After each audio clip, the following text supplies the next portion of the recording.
Hey everybody! Happy St. Patrick's Day! Today we're going to be showing you guys how to screen print your left chest prints on trucker hats. Hey guys, so we decided to do a St. Patrick's Day design, and for it we knew that we wanted to do two colors, one being a sparkle on the bottom and the other being the green. So we decided to do a classic shamrock, something that was still fun, that someone can wear with someone else. And in order to do that, we're going to do two colors. So the top one, the green, is going to be a little whiter, whereas on the bottom, the gold is going to be a little thinner so that it prints well, as you can see here. So this is where we'll put our saying. That's called a choke and a stroke. And yeah, that's how we got our design. Alright, now let's print some shirts. So for this shirt, like we said, we're going to print left chest pocket prints, but we thought it'd be a little cool if we did glitter ink.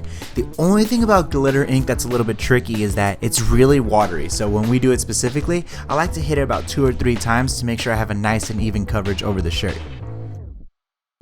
Now for those at home that are thinking to themselves, Leo, I already know how to print left chest pocket prints. The reason we want to show you the entire process is so that later we can show you how printing on hats is no different than printing on shirts. There's one thing to keep in mind, however.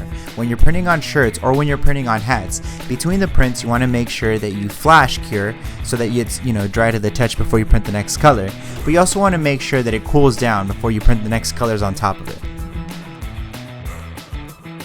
And that is a good looking left chest print. So here's a little bit of a close-up, and now let's get to the next shirt. The coolest thing you can offer your customers, and honestly the easiest upsell, is the matching accessory for the shirts they just got printed. Alright, now we're just going to set up our screen printing Platen. So the first thing you're going to do is put on, tighten it up from the side, tighten up the bottom ones. You're good to go. Alright, now just like with any other job that you might get at your print shop, the first thing you want to do is register your screens and do a test print. So, lay down a test hat and then put down the first color. We always find it's easiest to put down the most predominant color and then the accent and the highlight layers on top of it to register them. After a quick flash cure, we layer the other colors on top of it and we register the screen so that everything lines up perfectly.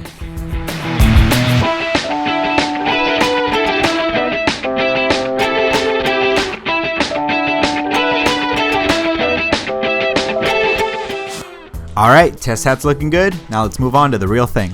To load your hat, the first thing you want to do is lock in the Captain Platen. Then, slide the bill under the front bar. After that, tuck in the right side of the sweatband and then the left side of the sweatband under the top plate. Once the bill is nice and straight, just smooth out the print surface area and engage the locking bar and you're done.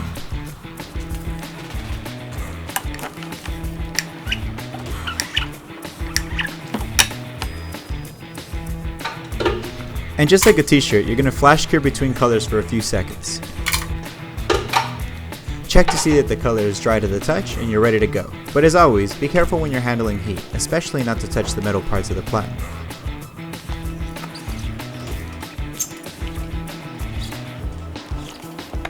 And just like that, you got a great looking hat, some great looking shirts, and a happy customer.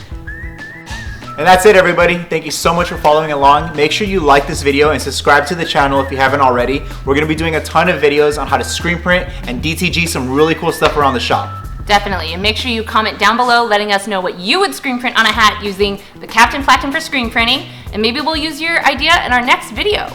That's it guys. Bye.